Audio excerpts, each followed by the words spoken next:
આપણી કપડાની દુકાનની નવી ખરીદી માટે હોલસેલ માર્કેટમાં જ આપણે પેન્ટ કાઢવું પડ્યું.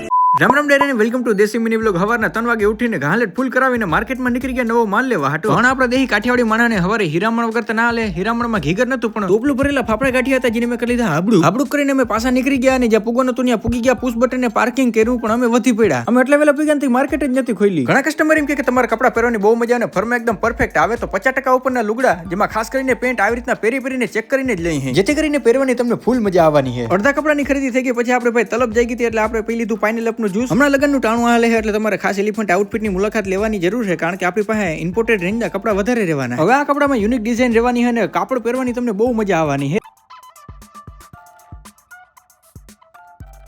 કપડા જોવાનો સિલસિલો ચાલુ જ રહ્યો ને રાતના 9 કઈ વાગી ગયા કઈ ખબર જ ના પડી. અને હવારથી લઈને હાંજ સુધીમાં ભાઈ આપણી ખરીદી પૂરી થઈ ગઈ છે ઓલમોસ્ટ. જેટલો માલ આપણે લેતા હતા એ બધું આપણે પુશ બટનમાં ભરતા જતા હતા અને છેલ્લે પુશ બટન આખું છલોછલ ભરાઈ ગયું હતું. અમે મન હમાણા તો હજી 30-40% માલ આપણો ટ્રાન્સપોર્ટમાં આવવાનો. આ બધો માલ શોપે પુગાડવામાં અમાર ભેગું થઈ ગયું હતું મોટું કાંજી. તમને પાર્ટ 2 માં ખબર પડી એટલે ફોલો કરી લેજો.